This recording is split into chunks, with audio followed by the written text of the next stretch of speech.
오른쪽 그림의 사다리꼴을 직선 L을 회전축으로 하여 1회전시킬 때 생기는 회전체를 회전축을 포함하는 평면으로 잘랐을 때 생기는 단면의 넓이는, 자, 이 회전체를 회전축을 포함하는 평면으로 잘랐을 때 생기는 단면.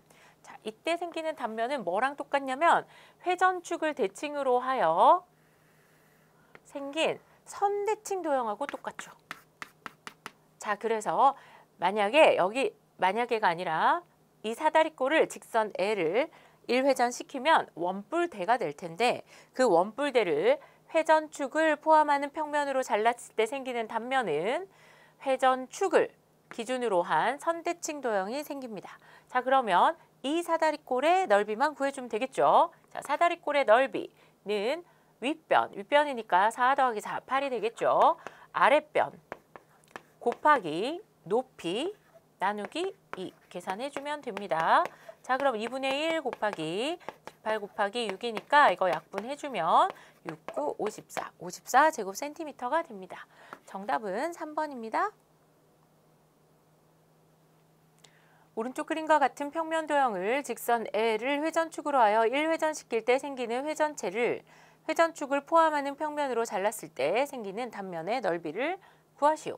자, 그러면 일단 얘를 회전체가 어떻게 생겼는지를 확인하기 위해서 이 도형을 회전축을 중심으로 선대칭시켜서 선대칭 도형을 만들어줍니다. 그 다음에 이 친구들을 이렇게 빙글빙글 돌려서 회전을 시키면 어떤 모양의 회전체가 만들어지냐 보니까 원뿔이 있는데 원뿔 안에 더 작은 원뿔을 쏙 뺀 형태, 이런 형태의 회전체가 만들어집니다. 그럼 이 회전체를 회전축을 중심으로 이렇게 자르면 당연히 그 단면이 뭐가 생기냐면 회전축을 대칭으로 하는 선대칭 도형이 생기겠죠.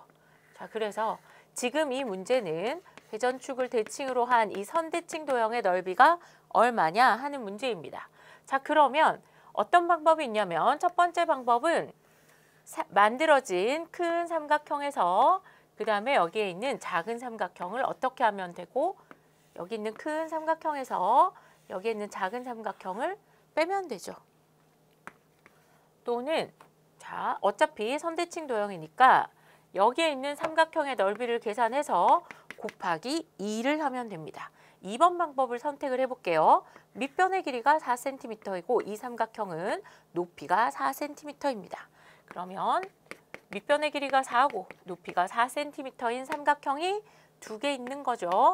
그래서 약분해주면 이때 생기는 단면의 넓이는 16제곱센티미터가 되고, 그 단면은 이 그림이 아니고 이렇게 V자 형태로 삼각형 두 개가 겹쳐진 이 모양이 되겠습니다.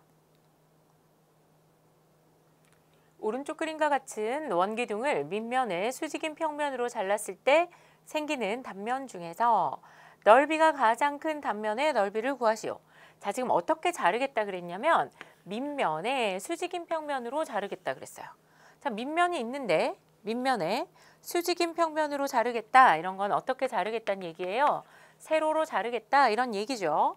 자, 그러면 이 친구들을 전부 세로로 잘랐을 때 생기는 단면 중에서 넓이가 가장 큰 단면이 누구냐, 이런 걸 물어봤어요. 그럼 세로로 잘라볼게요. 만약에 이렇게 세로로 잘라. 그럼 이렇게 단면이 생길 거잖아요. 그 다음 이렇게 세로로 잘라도 단면이 생길 거예요. 그죠? 그럼 지금 세로로 자를 때마다 단면의 넓이가 달라지는 거 여러분 확인할 수 있죠.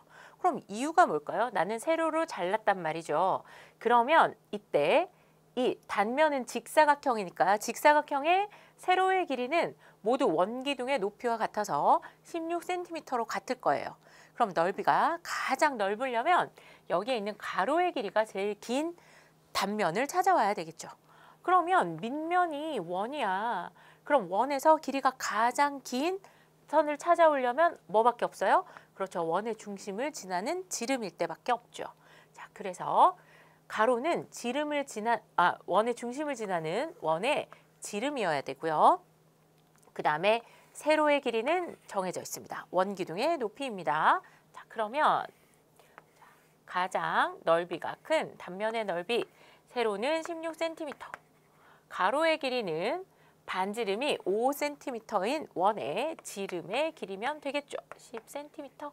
자, 그래서 넓이 구하면 가로 곱하기 세로니까 160, 단면의 넓이는 160 제곱센티미터가 되는 걸 확인할 수 있습니다.